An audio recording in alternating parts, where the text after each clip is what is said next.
अगले टॉपिक की ओर बढ़ते हैं। अगले टॉपिक का नाम है बच्चों साइलेंट सेंटिनल्स।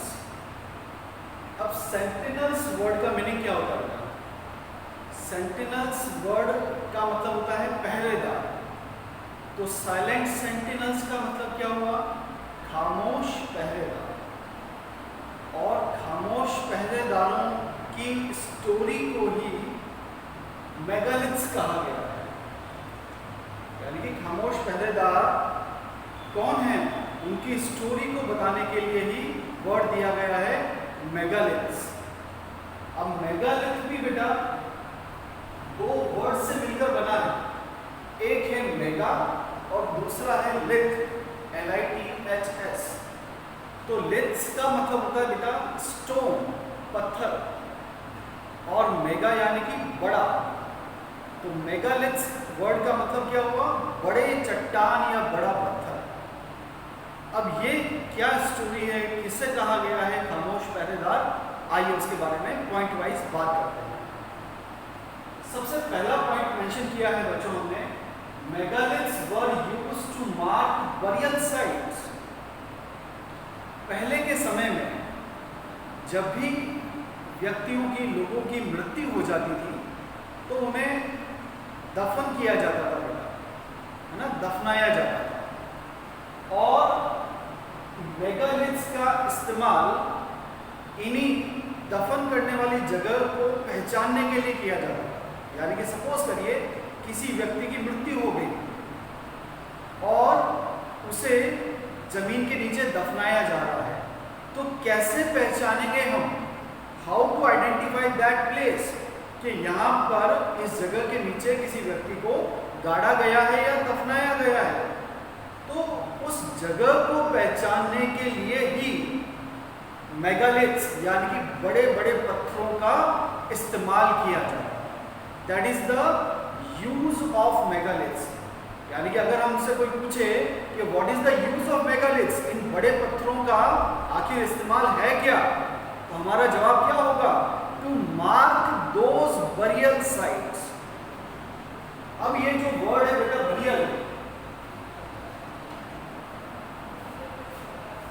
यहां पर ये बरियल वर्ड बना है बरी से, है ना, BURY इंग्लिश का वर्ड है बेटा बरी। और बरी वर्ड का अर्थ होता है दफनाना या गाड़ना। तो इन बरियल साइट्स को कैसे पहचाना जाए, इसके लिए इन बड़े बड़े पत्थरों का इस्तेमाल किया जाता था या यूज किया जाता था। इन डेक्कन, साउथ इंडिया, कश्मीर, यानी कि भारत में जो डेक्कन जो जगह है, साउथ इंडिया जो जगह है, और जो कश्मीर, ऐसे खूब सारी जगह पर हमें वो मेगालिथ्स देखने को मिले हैं। यानी कि जहाँ पर उन बरियल साइट्स के चारों तरफ बड़े बड़े पत्थरों को रखा गया है। और ये लगभग 3000 ईयर्स एगो, यानी कि कितना पुराना है ये? लगभग 3000 साल पुराना है ये। एंड सम फाउंड अंडरग्राउंड, यानी कि कुछ साइट्स ऐसी हैं जो जमीन के नीचे मिली हैं। कुछ बरियल साइट्स ऐसी हैं जो जमीन के नीचे खुदाई करने पर आर्कियोलॉजिस्ट को मिली हैं। While some on surface, यानी कि कुछ थोड़े से ऊपर की सरफेस पर ही आर्कियोलॉजिस्ट को मिल गए हैं। तो ये था बेटा इंपॉर्टेंस मेगालिथ्स की। आइए अब आगे बढ़ते हैं इन टॉपिक्स में।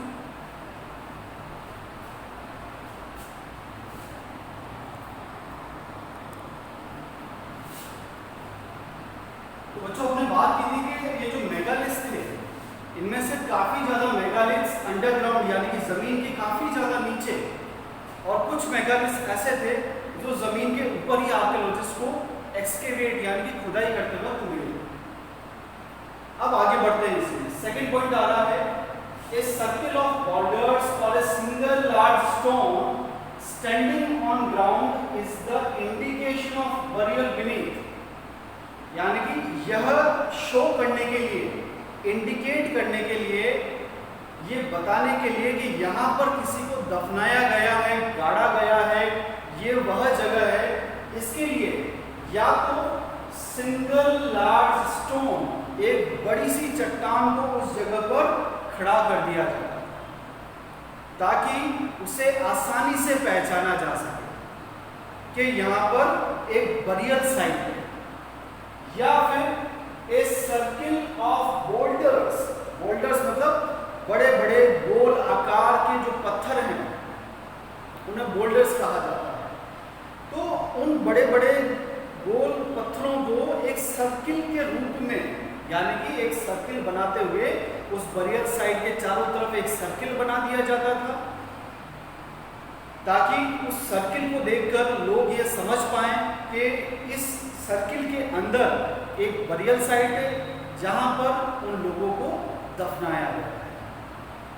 तो ये इंपॉर्टेंस थी बेटा मेगालिथ्स की। आइए अब इसी में आगे बढ़ते हैं।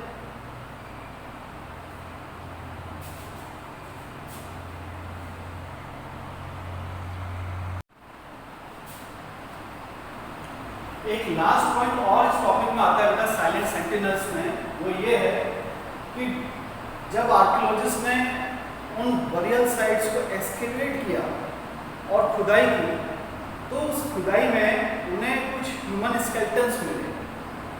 तो ह्यूमन स्केलेटन्स केवल ह्यूमन के ही नहीं थे, वहाँ पर उन्हें और भी ह्यूमन स्केलेटन्स के साथ साथ और भी बहुत सारी चीज़ें मिली। और वो क्या थी? Dead people were buried with decorating pots, tools and weapons of iron, skeleton of horses and ornaments of gold and silver etc.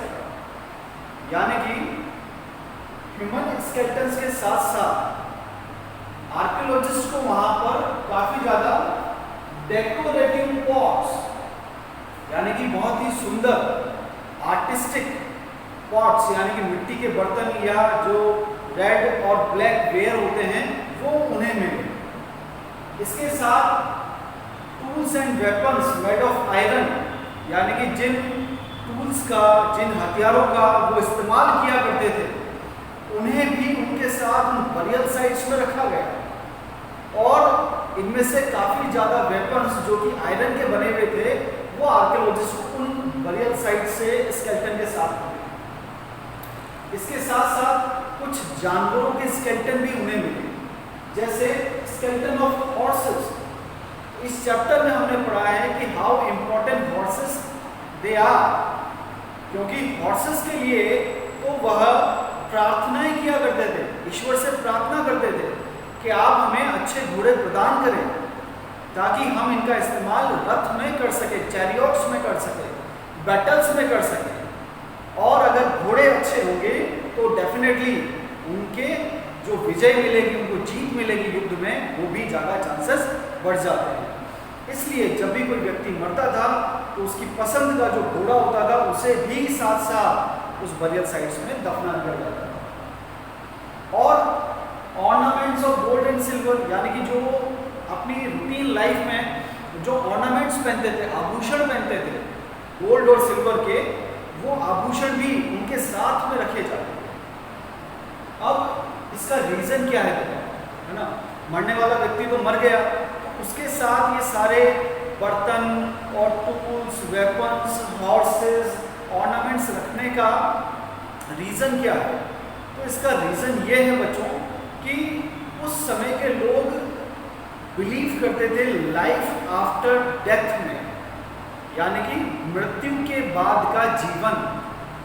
तो उनका ये मानना था कि मृत्यु के बाद एक अलग ही दुनिया रहती है, तो इस दुनिया से उस दुनिया तक जाने के सफ़र में उन्हें कोई दिक्कत ना हो, और वहाँ तक जाने में उन्हें जो जो चीज़ों की ज़रूरत पड़े, क्या पता वहाँ पर ये सारी चीज़ें अवेलेबल हो या ना हो, तो उन्हें कोई तकलीफ ना हो।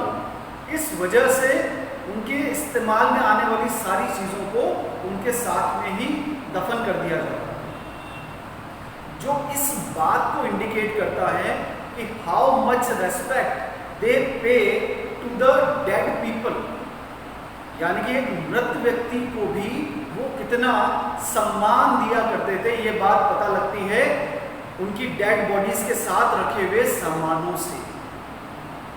तो इस तरह से बेटा ये टॉपिक कंप्लीट होता है, silent sentinels, story of megalith. I hope आप सभी को ये टॉपिक समझ में आया। थैंक यू बच्चों।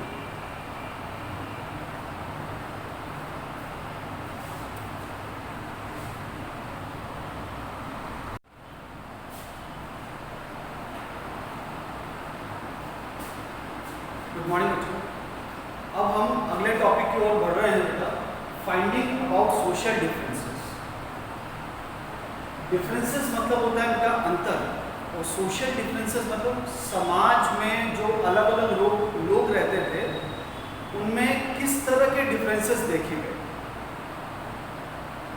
इस टॉपिक में आगे बढ़ने के पहले आप ये बात सीखिए बेटा, एक और इंटरेस्टिंग बात मैं आपको बताना चाहूँगा यहाँ पर, कि वो जो मेगालिथ्स सर्किल ऑफ बोल्डर्स बनाया जाता था, यानी कि बड़े बड़े पत्थरों का इस्तेमाल करते हुए उन बरियल साइट्स के चारों तरफ गोल आकृति में पत्थर जमाए जाते थे।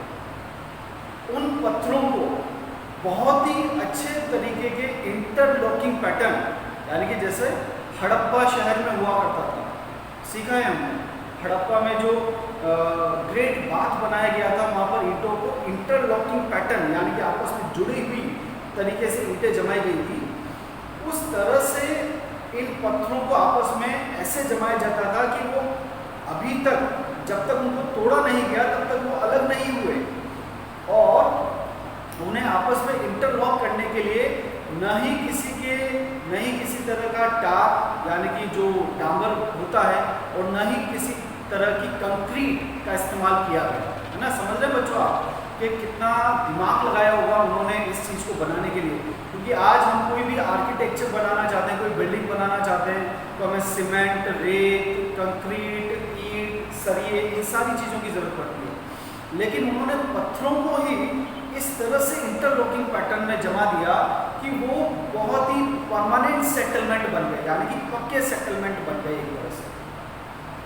अब इस टॉपिक पर आते हैं, फाइंडिंग अबाउट सोशल डिफरेंसेस, यानी कि उस समय पर जो लोग रहा करते थे समाज में, उनमें आपस में किस तरह से, क्या सभी एक जैसे थे, सभी एक ही रैंक के थे, सभी का स्टेटस एक जैसा था, वो हम इस टॉपिक में लेते हैं। Some burial sites are found with many valuable items, यानी कि आर्कियोलॉजिस्ट ने बहुत सारी ऐसी बरियल साइट्स को वहाँ पर स्टडी किया, तो उन्होंने ये ऑब्जर्व किया बेटा कि कुछ बरियल साइट्स तो ऐसी थी, या उन्हें खोदने पर ये पता लगा कि उन स्केलेटन्स में काफ़ी ज़्यादा कीमती सामान, वैल्यूएबल आइटम्स मतलब उनमें बहुत ज़्यादा कीमती चीज़ें मिली, जैसे ऑर्नामेंट्स मिले, वेपन्स मिले, है ना, और ऑर्नामेंट्स भी गोल्ड और सिल्वर के ऑर्नामेंट्स मिले। While some are found with few ordinary things, और कुछ स्केलेटन के साथ केवल थोड़ी बहुत सामान्य चीजें, ऑर्डिनरी मतलब जनरल, सामान्य चीजें मिली। अब सभी, ऐसा नहीं था कि सभी स्केलेटन के साथ जो गोल्ड और सिल्वर के ऑर्नामेंट्स मिले, है ना।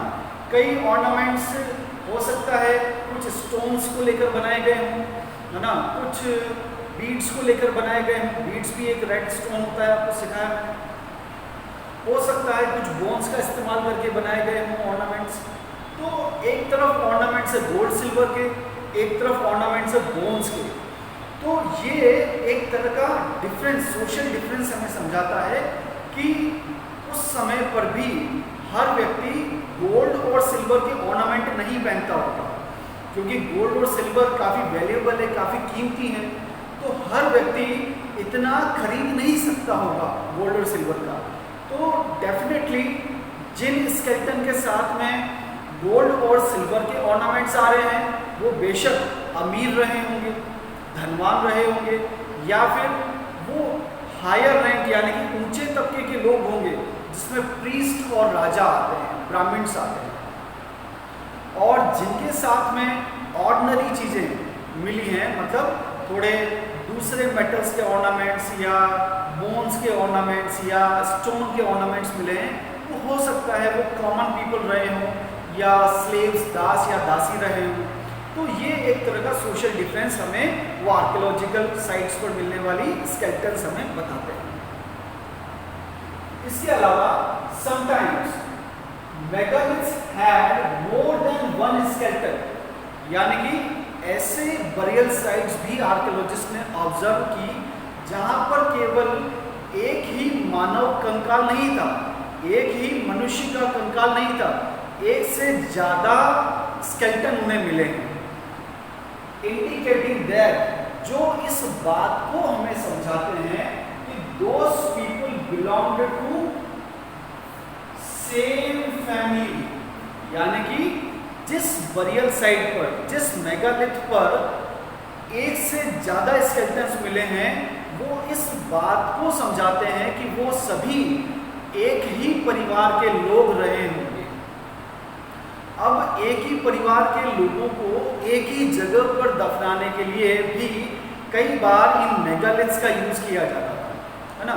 यानी कि सपोज करिए एक परिवार में 10 सदस्य हैं, तो एक कहीं पर ऐसा नहीं होता था, है ना। कुछ बरियल साइट्स ऐसी भी थी जहां पर एक साथ 5-6 स्केलेटन मिले, जिससे आर्कियोलॉजिस्ट ने यह अंदाजा लगाया कि हो सकता है कि ये सभी एक ही परिवार के लोग रहे होंगे।